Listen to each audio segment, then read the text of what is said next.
Hello friends, welcome to GS education. GS education में आपका स्वागत है। फ्रेंड्स, आईटीआई के लिए सामान्य ज्ञान में जो हम लोग सब्जेक्ट पढ़ रहे थे इतिहास, उसमें से कुछ इम्पोर्टेंट पॉइंट है जो कि आज हम लोग डिस्कस करेंगे। देखो, कुछ ऐसे प्राचीन काल में लिखे गए किताबें हैं जो कि बहुत इम्पोर्टेंट है हमारे लिए, और उनके लेखक का नाम भी याद रखना हमारे लिए ज़रूरी है। ठीक है, तो चलिए शुरू करते हैं हम लोग प्राचीन काल की किताबें और उनके लेखक। शुरू करेंगे हम लोग अरबी लेखक से। ठीक है, अरबी लेखक से। अरबी लेखक में देखो, ये पहला जो है ना, ये मतलब सस्पेंस है अभी तक, क्योंकि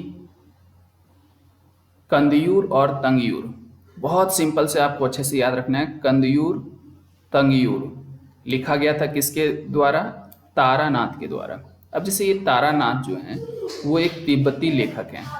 ठीक है, तो आप इसे एक तिब्बती लेखक के रूप में याद रखिएगा, अरबी लेखक के रूप में नहीं याद रखना है। ठीक है, तो तिब्बती लेखक के रूप में किन्हें याद रखना है? तारानाथ, जिनके ग्रंथ का नाम क्या था? कंदयूर तथा तंगयूर। चलिए दूसरा देखते हैं हम लोग। अरबी भाषा में, चूंकि ये अरबी लेखक थे, कौन? Ibn Battuta. तो इन्होंने अरबी भाषा में एक किताब लिखा था जिनका नाम था रेहला। ठीक है, तो याद रखिएगा, इब्न बतूता द्वारा लिखा गया किताब का नाम है रेहला, और ये रेहला किस भाषा में है? तो अरबी भाषा में है। ठीक है, तीसरा तीसरा हमारे लिए इम्पोर्टेंट है, जो कि अल बरूनी द्वारा लिखा गया था। अल बरूनी ने किताब उल हिंद, या इसे तहकीक ए हिंद भी कहा जाता है। अब तहकीक ए हिंद का अर्थ होता है भारत की खोज। तो भारत की खोज पुस्तक को लिखा था अल-बरूनी ने।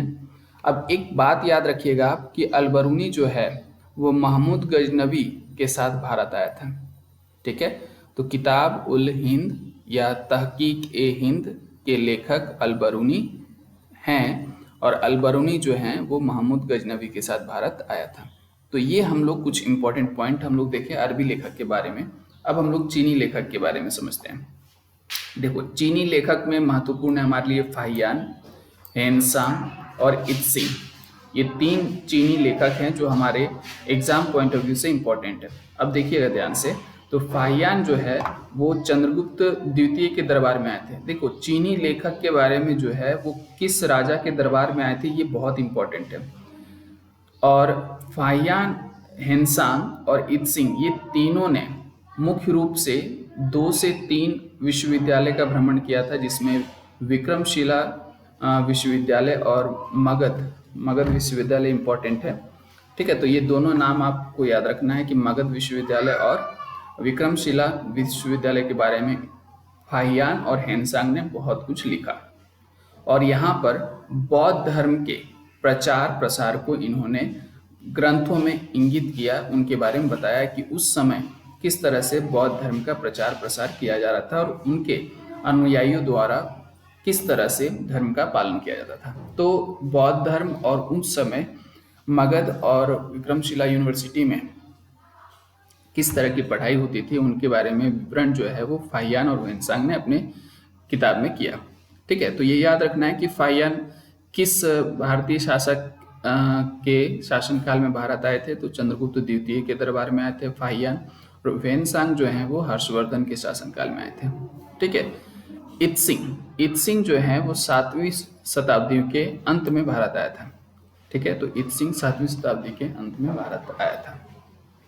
चलिए अब हम लोग यूनानी रोमन लेखक के बारे में समझते हैं। ठीक है, यूनानी रोमन लेखक में देखो, ये नाम जो है ना ये बहुत इंपॉर्टेंट है, जिसे हेरोडोटस कहा जाता है। कभी कभी इसे हेरोडोटस भी पढ़ा जाता है। ठीक है, आप इतना सिर्फ याद रखिएगा कि हेरोडोटस को इतिहास का पिता कहा जाता है। बहुत इंपॉर्टेंट पॉइंट है, हेरोडोटस को इतिहास का पिता कहा जाता है। हेरोडोटस जो किताब लिखा था उसका नाम था हिस्टोरी। ठीक है, आप वैसे भी समझ लो, हिस्टोरी मतलब इतिहास, और इतिहास का पिता हेरोडोटस।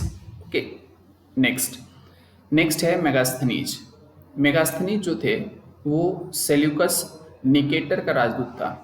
ठीक है, जो चंद्रगुप्त मौर्य के दरबार में भारत आया था। तो मेगास्थनीज जो थे वो किसके दरबार में भारत आए थे? तो चंद्रगुप्त मौर्य के दरबार में, ठीक है। और ये किसके राजदूत थे? सेल्यूकस निकेटर के। ओके। मेगास्थनीज द्वारा रचित पुस्तक का नाम क्या है? इंडिका, ठीक है। तो मेगास्थनीज द्वारा रचित पुस्तक का नाम है इंडिका। ये चंद्रगुप्त मौर्य के दरबार में आए थे और ये सेल्यूकस निकेटर का राजदूत था। ओके, नेक्स्ट है, अब हम लोग जो पढ़ेंगे इधर में वो यूनानी रोमन लेखक के बारे में नहीं है, बल्कि ये मिक्स्ड है। आप सिर्फ इतना याद रखिएगा कि संस्कृत भाषा व्याकरण की प्रथम पुस्तक, संस्कृत भाषा व्याकरण की प्रथम पुस्तक अष्टाध्यायी। एक तो ये याद रखना है कि संस्कृत भाषा व्याकरण की प्रथम पुस्तक का नाम क्या है? तो अष्टाध्यायी। और इनके लेखक का नाम क्या है? तो अष्टाध्यायी के लेखक का नाम है पाणिनि, ठीक है। उसके बाद दूसरा, अली अहमद द्वारा रचित पुस्तक का नाम क्या है? तो अली अहमद द्वारा रचित पुस्तक का नाम है चचनामा, ठीक है। तो अली अहमद ने चचनामा नामक पुस्तक लिखा था। अब कश्मीर के इतिहास के बारे में हमें किस पुस्तक से विवरण उसका मिलता है? कश्मीर के इतिहास के बारे में तो याद रखिए, कश्मीर के इतिहास के विवरण का पुस्तक का नाम है राजतरंगिणी, ठीक है। और राजतरंगिणी के लेखक का नाम है कल्हण, ठीक है। कल्हण जो है वो एक भारतीय मूल के ही लेखक थे। तो कल्हण ने कश्मीर के इतिहास के विवरण के लिए एक पुस्तक लिखा जिनका नाम था राजतरंगिणी। ओके, नेक्स्ट है, अर्थशास्त्र के लेखक कौन है? तो अर्थशास्त्र के लेखक चाणक्य थे। और चाणक्य को अलग अलग नामों से भी पुकारा जाता था, जैसे कि चाणक्य को कौटिल्य भी कहा जाता था, ठीक है, कौटिल्य, या फिर इन्हें विष्णुगुप्त भी कहा जाता था। चाणक्य जो थे ना, वो चंद्रगुप्त मौर्य के गुरु थे, ठीक है। तो याद रखिएगा, चंद्रगुप्त मौर्य के गुरु का नाम चाणक्य था और चाणक्य को कौटिल्य और विष्णुगुप्त ये दोनों नाम से भी पुकारा जाता था।